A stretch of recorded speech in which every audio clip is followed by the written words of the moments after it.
Hey folks, it's Mrs. White here, coming to you from my couch at home. I hope things are going well with you and your family. I hope everyone is safe and healthy, and you're just a little bit bored and willing to do your math work. I know that working from home for me is really hard. Like right now, my daughter's taking a nap. I'm hoping she doesn't wake up partway through our lesson. I know that your life at home might be busy, hectic, stressful. I don't really know, but I know this is definitely a tricky time right now in the world. So if you need anything from me, please, please, please reach out. I'm looking at putting out some work for you only 3 times a week, just like we would normally have a class. I'm going to try to keep my video short to maybe just 1 or 2 practice problems that I go over or discuss. And then you can spend the rest of that hour really working on practicing and asking questions if you need to. Something that if you haven't read any of the support materials I put online, my goal is to, like I said, put out some stuff to you folks every week, but also to hold office hours for you. And I'd really encourage each of you to try to take advantage of that and maybe touch base with me once a week. I think that probably middle of the week, I'll send out a tutorial on how to download and use Zoom. If you're not familiar with it, it's something that teachers have been using a lot to make sure we can communicate with each other. It's how all the principals have been doing their meetings. It's pretty cool. You can choose to have your video, your face on it, or you're more than welcome to not do that and just have it be audio. But it gives us an opportunity to kind of meet as a class, or at least for you and me to powwow, chat, make sure you're understanding things, ask questions, get help if you need to, or maybe just check in. I'd love to hear how you guys are doing. My life is pretty much my 2-year-old and my 14-year-old, so talking to some other people would be, kind of nice too. So consider checking out that tutorial and joining me at least once a week during my office hours. So as you can see here, I have my normal presentation that I used to always have, right, on the smartboard. The only difference is that I'm trying to do this with a drawing tablet from Miss Mountcastle, and it does not work fantastic. So if it seems a little glitchy, it's not your computer, it's me trying to figure this tablet out. If it doesn't work out very well, then maybe I'll try to get an iPad and sync it so I can still give you some support materials using kind of the writing piece, which is really necessary for math.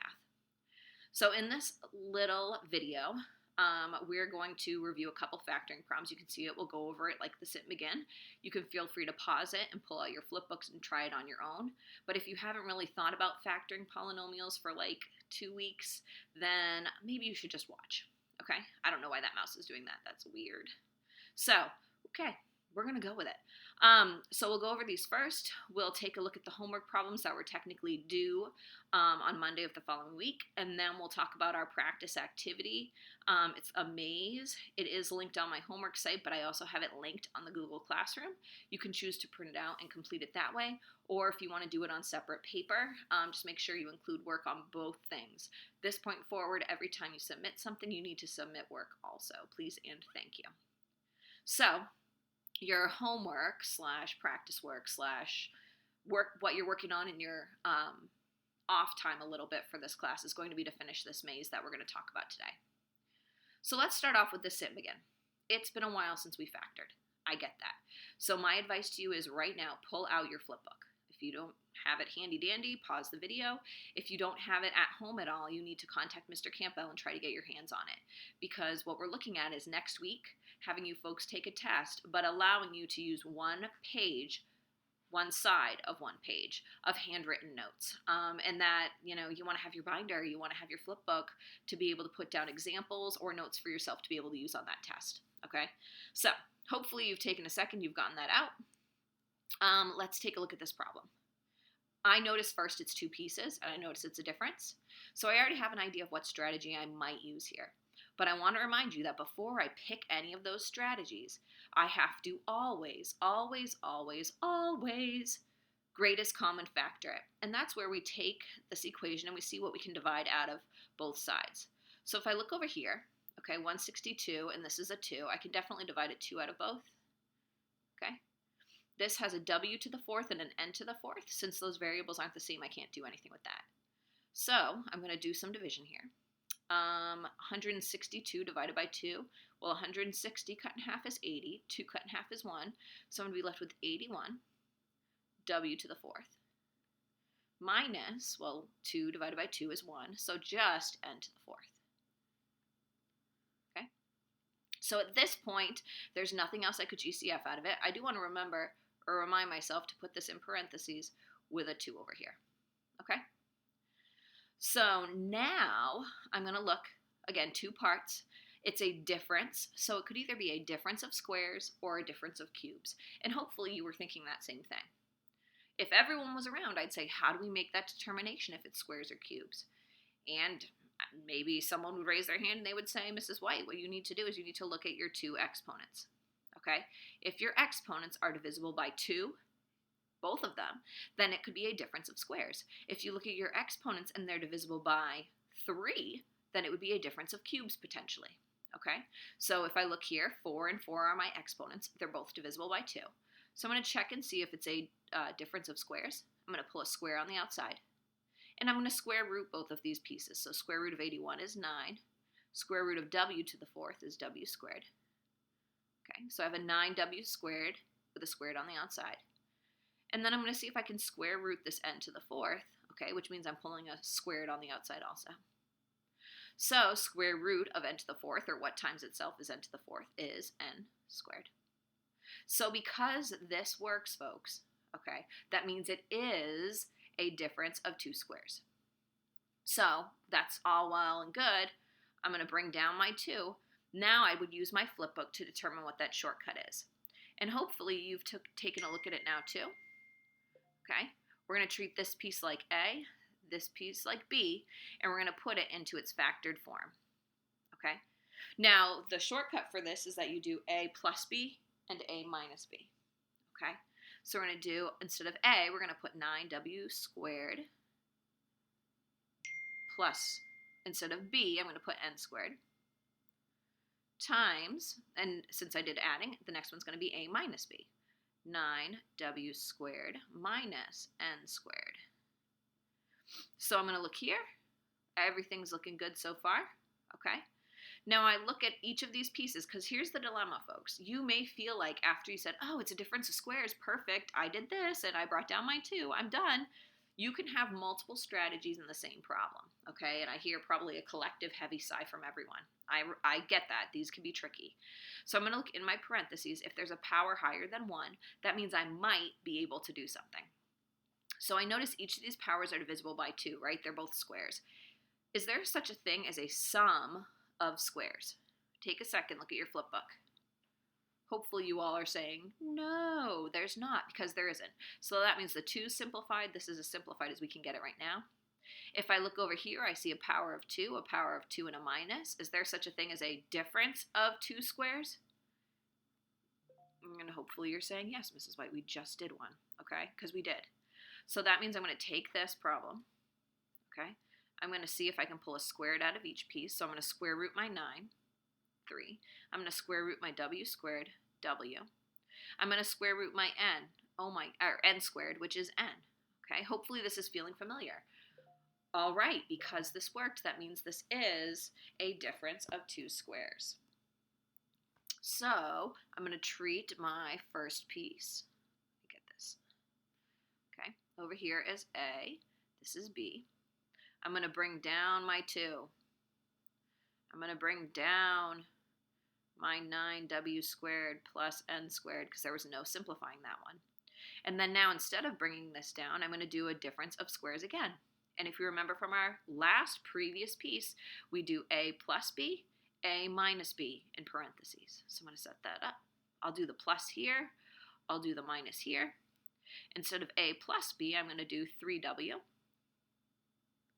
plus, instead of B, I'm going to do n.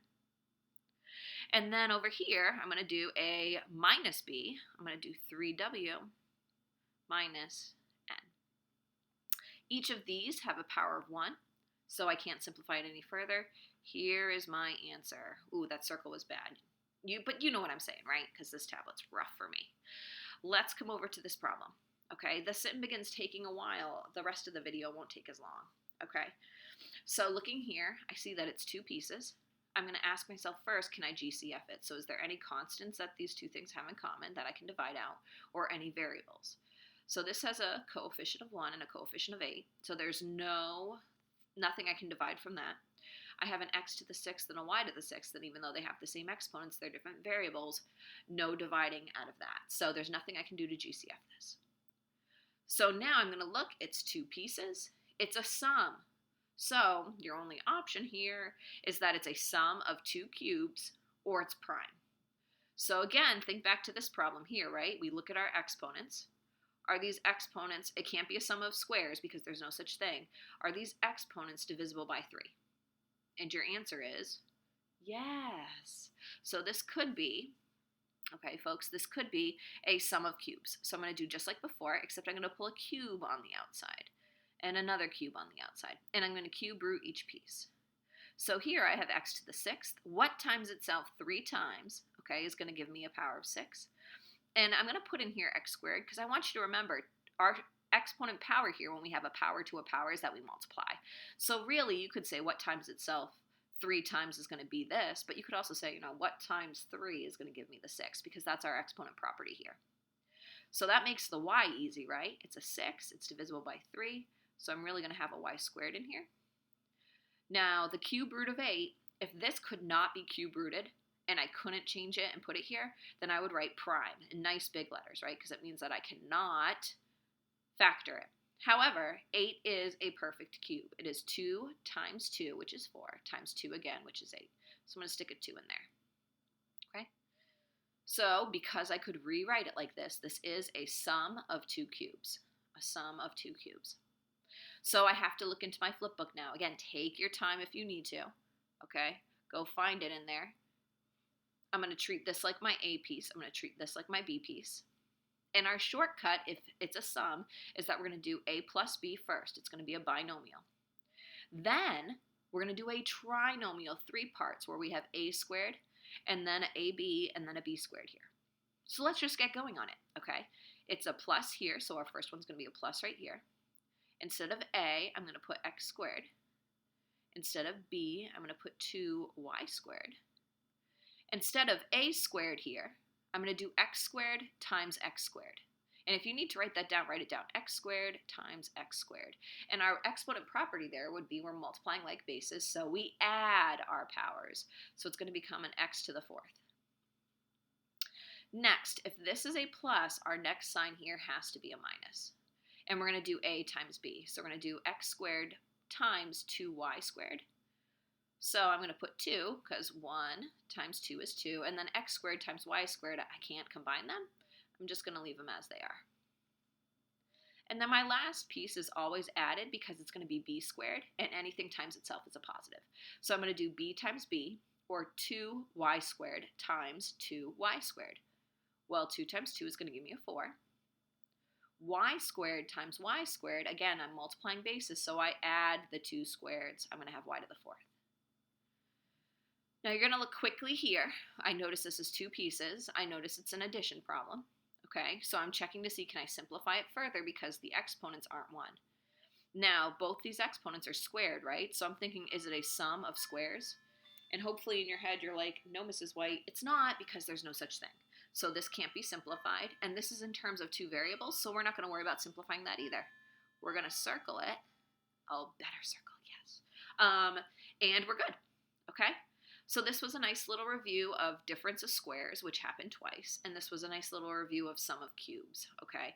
If that stuff is fuzzy, it's going to be something you want to definitely consider putting on your sheet. Again, one side, 8 by 11, okay, sheet of notes that you're going to be able to use on your test the following week. So let's move on to our next thing. If you turned in, oops, too many pages. Okay, not enough pages. What's going on? Okay, if you turned in your homework, you had to do a handful of problems from the ebook. The first problems were using synthetic substitution. This is also called the remainder theorem. Okay, and what this theorem had told us was that if you plug this in, okay, and PEMDAS it, you get the exact same answer as if you divided this out of this equation and got the remainder.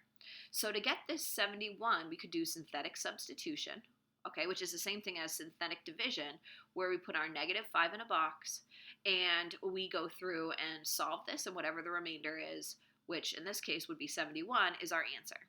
Now you could plug in that -5 here, square it, do -5 times -8, and then add left to right. You're going to get the 71 also. That's why it's called the remainder theorem. But when you get down to problems like this, or problems like this that are a little bit longer, it's actually quicker to use synthetic division. So let's just review one of these, okay? I don't want to make these videos super long, but I think reviewing stuff right now is going to be really helpful if we intend on trying to take some sort of assessment, okay? So let's start off with this first one. If I'm using synthetic substitution, it means I'm going to take this number, -5, I'm going to put it in a box. And I'm going to do synthetic division with this equation over here. So first things first, when I set up my synthetic division, I'm going to look and make sure all my powers are included. So 2, 1, and none. I don't need any fillers. In this one, 3, 2, 1, and none. No fillers needed, but look right here. 5, I have no power of 4. I have a power of 3, but no power of 2. So when I write the coefficients for this one, if I was doing it, I would put 1, 0, because there's no power of 4, 8, there's no power of 2, so I would put another 0, and then the 2, and then the -15. And hopefully that feels familiar to you, okay? We're doing a smaller one just so it's a little bit quicker. And we're actually hopefully going to get this 71 as our answer. So my coefficients are 1, -8, and +6. So I'm going to come over here. I'm going to put 1. I'm going to put -8. I'm going to put +6. Next to the +6, you don't have to put the plus. I'm going to put a vertical line. Whatever ends up here is going to be my remainder, okay? And in this instance, it's also going to be the answer to f of -5. So if I plugged in this -5 and PEMDASed it, I should get the same thing as this remainder. So when we do synthetic division, we always drop our first coefficient down. We then look at our number in our box, this number, and we multiply them. We get -5. -8 and -5 together, so we're just combining like terms, is going to be -13. Now -13 times -5 is going to be a positive, okay, 65. I'm going to combine like terms here. 65 and 6 is going to be 71. That means, based on the remainder theorem, this 71 is what I would get if I plugged in -5 here and PEMDASed it, and that's the answer here. Okay? There's two answers in this type of problem because in our directions they asked us to do not just f of -5 but also f of 2. So if we do f of 2 really quick, I'm going to put 2 in the box. Okay, I'm going to write my coefficients. They're still 1, -8, and 6. Okay, I'm all ready. I'm going to drop my 1. 2 times 1 is 2. -8 times 2 is -6. -6 times 2 is -12. -12 and +6, -6, -6. Oh my gosh, it worked, is my answer. So that is synthetic substitution in a nutshell, okay? Next, we had our factor theorem, okay? And that is what we're practicing in these problems, the factor theorem. So they're going to give you one thing that could potentially go into it, okay? A factor. In fact, they're telling you that it is a factor. We know something's a factor if when we do our synthetic division, okay, like we did up here, if our remainder is 0, that means it divided perfectly, right? There's no remainder, it's a factor. So to figure out our other two answers, what we're going to do is we're going to divide this out. Now you could do long division. Long division is going to be on your test. You could do synthetic division. Synthetic division is going to be on your test, okay? Let's do 17 together because I know it looks weird right here. We'll talk about what that means. And then here's the answer for 19 and the answer for 21. So to do synthetic division here, we need to change this sign of the 2, okay? And that's our R value. And that's something we just learned when we were learning about synthetic division, okay? So that's going to be my number in the box. I'm going to do all of my coefficients. I'm going to look over here. Power of 3. I'm missing a power of 2, a power of 1, and a power of none. So I'm going to have to put a filler in here for my second degree, okay? So x to the third has a coefficient of 1. X squared doesn't exist here, so my filler is 0. I'm going to do -3 for x to the first and then +2. So -3, Positive 2, draw my line, draw where my remainder is going to be. Again, I know this remainder is going to be 0 because they already told me that it's a factor. Okay? I'm going to drop my 1. 1 times negative 2 is negative 2. 0 and 2 together is negative 2 again.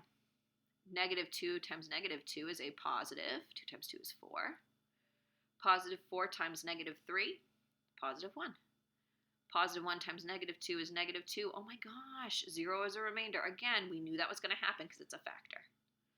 Now, what you need to do from here, you're not done, okay? It's not all about synthetic division in this. It's about figuring out your other 2 factors, right? Find those 2 remaining factors so we have all 3 zeros, all 3 x-intercepts, all 3 solutions. So when we do synthetic, we're going to look at our highest degree here, which is a 3. These numbers represent the coefficients of the depressed polynomial, which means what this would be with 1 degree less, because this has a power of 1. So 3 minus the 1 is going to be 2. So this answer is going to be x squared, or 1x squared, minus 2x plus 1. Okay, and again, if we had a remainder, we'd have to add that, but because it's a factor, we have no remainder. So now, hopefully, looking at this, folks, you're like, oh, yeah, that's just a quadratic. Do we do synthetic division again? What number do we choose? No. This is a quadratic. You know how to solve these. We spent literally like a month of school solving these, okay? At this point, you're going to first check for factoring. You're going to see if you can factor it. And if not, you're going to do quadratic formula to get the solution. So we're going to look for factoring it. So I'm going to set up my little factoring table. Look at this blast from the past. We're going to ask ourselves what multiplies to be A times C and adds to be our B value, okay? So our A is 1, our C is 1, so what multiplies to be 1 and adds to be our B value right here, negative 2. So, if they multiply to be a positive but add to be a negative, they're both negative. And if they multiply to be 1, they have to be 1. And negative 1 and negative 1 added together is negative 2, it works. So this is factorable.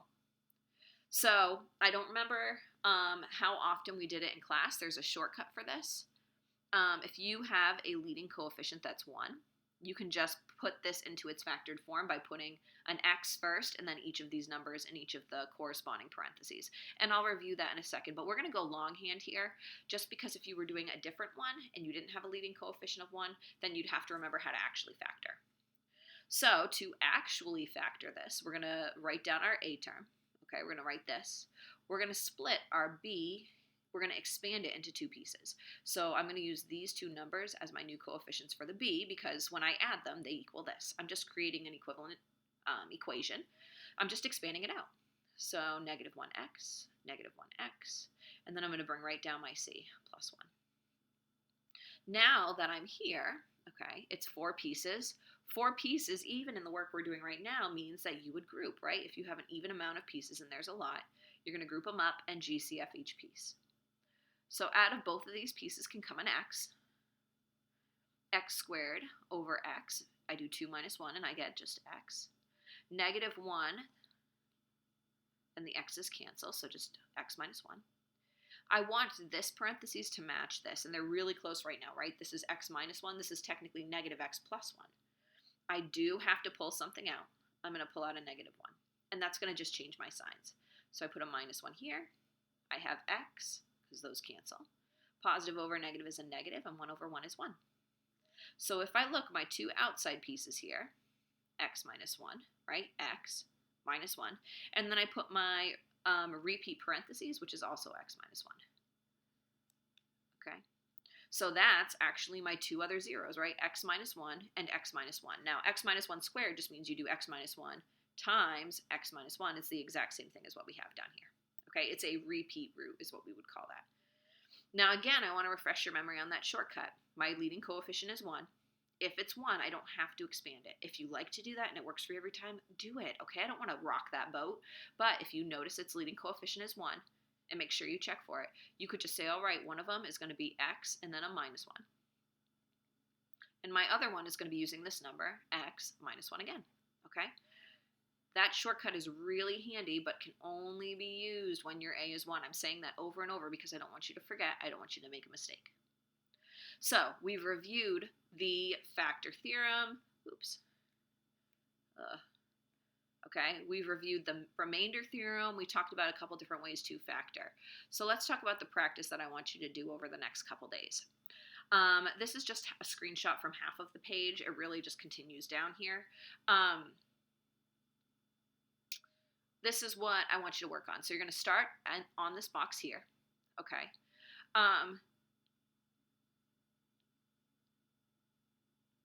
And you're going to use the factor theorem, okay, to figure out what the factors of the given polynomial are, okay? And then you're going to continue navigating through until you reach the end. So in our homework problems, we were given this, and we were given something that already worked, right? And then had a second degree polynomial, and we could factor it. We just went over that. Here, they didn't tell us this is either going to work, this is either going to work, or this is going to work. We do not know which one, okay? So how can I check which one will work? How do I know? Well, I can divide them, okay? I can divide them, use the remainder theorem, see which one has a remainder of 0, that means it's a factor, and then continue in that direction, okay? So that's what we're going to do, is we're going to just practice dividing these in. You do not have to go all the way down to get the last two. Just see which of these three work, okay? So let's do this first box together. And if you have a printer, you can print out this worksheet. Like I said, it's linked on my page. If you don't have a printer, you can feel free to just kind of navigate your way through. Just make sure you number the problems, because I know how many there should be at the end, and I can make sure that you did the right ones. So if we're doing this, I'm going to pull out some scrap, or I'm just going to do some work down here. Let's check to see if this one works, okay? So the number in the box is going to be my R value.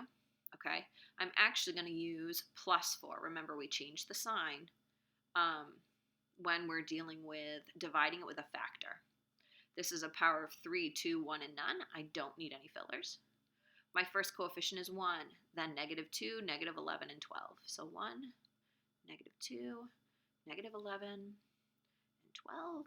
Draw my lines. Drop my 1. 4 times 1 is 4. 4 minus 2 is going to be 2. 4 times 2 is 8. 8 and -11 is -3. Oh man, -3 times 4. I said oh man because I'm happy, but I also was kind of hoping it wouldn't work. -4 times -3 is -12. My remainder is 0. Because my remainder is 0, that means this is a factor. If I'm doing this maze, I would color this in, and now this is the next problem I'm going to do. Now from this one, either x plus 1 is a factor or x plus 3. I have to check. One of them will work, one of them won't. Again, I know that it works if and only if the remainder is 0. Okay? You do not have to go through and factor it to get the other two solutions. That is something we are going to want to practice, but we can do that when we review for our test. Right now, we just want to make sure that we can divide that out, pick the right R value, which is just the opposite sign, and get going on it. Okay, so again, print out this page if you have access to a printer. If not, just put it up on your screen like I did, okay? And you can either annotate it as a PDF. You could just have your work and just tell me the exact problems you're working on, okay? And then take a picture of both this sheet, if you did it on the sheet, and your notes where you did your work, or if you do it on a separate sheet, just your work, okay? If you have any problems, please reach out. Please, please, please, and consider attending one of my office hours if you need to, okay? I will talk to you folks later. I'm excited to get back on it, okay? Awesome. See you then. Just kidding. I won't see you then. I will talk to you then. Bye.